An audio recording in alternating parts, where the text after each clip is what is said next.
arrondissement de Douala 3e, se rend compte que la dépouille de Junior a été déjà levée à 11 h. Je viens de constater que le corps de mon fils n'est plus à la morgue.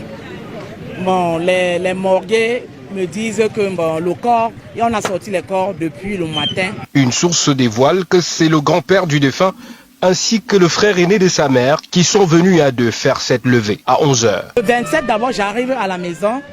Papa et moi, on a causé. Il m'a remis la liste de 2 millions 100. Par rapport à la liste que j'ai vue, j'ai demandé à papa que papa, entre nous, quand vous faites ça, vous comptez sur quoi? C'est tellement de lever l'enfant à travailler quoi? Quand toi tu portes l'enfant pour amener au village, tu ne nous as pas montré la route qui va au village. C'est quand ma mère est décédée en 2004 que tu nous as montré, tout le monde a pris la route du village, on a connu la route du village. Maintenant mon enfant meurt, donc vous avez déjà établi un programme, quand je viens je trouve. C'est l'enfant que vous amenez au village. Moi je ne suis donc pas d'accord.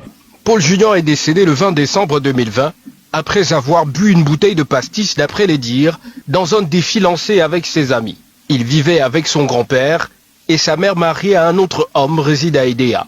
L'enfant amené par les voisins dans un coma éthylique chez son grand-père et abandonné à lui-même. Il passe la nuit sans soin et rend l'âme le lendemain. Lorsqu'on a toqué la porte, il a dit entrer. Ce sont les qui ça? Moi je n'aime pas que lorsque je dors, on vient me déranger. Maman a dit que, ouais mon père, pardon, ouvre la porte. On ne sait pas ce que ton fils a. Lorsqu'il a ouvert la porte, il a dit que je ne l'ai pas envoyé quelque part. S'il veut mourir, me mettez-le là-bas.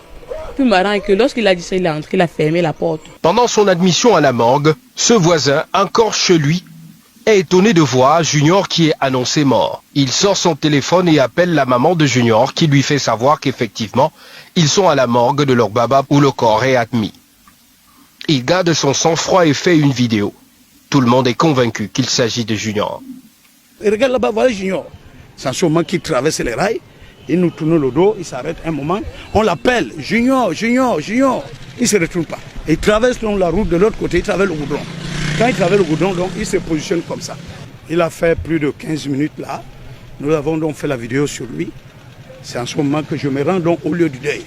Arrivé là, j'ai dit à sa maman que je viens de vivre un fait et je ne sais pas. Au moment où je t'appelais, tu m'as rassuré que vous êtes en train de mettre le corps à la mort. J'ai vu Junior surgir là où vous habitiez avant.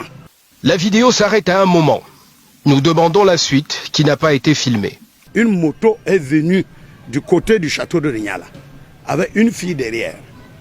La moto s'est avancée à plus de 15 mètres. Lui, il a pris dans la course, allait monter sur cette moto. Il a bâché la fille là. Un des amis du décédé va aussi dire, hors caméra, avoir fait la messe avec lui sans être au courant de son décès survenu des heures plus tôt. Le fait est intriguant. Pour plusieurs personnes, l'enfant est mort et de manière mystique. Et ceux de la famille qui s'activent à gérer le corps, loin de la génitrice et sans l'intégrer dans les obsèques, doivent savoir un peu plus dans l'affaire.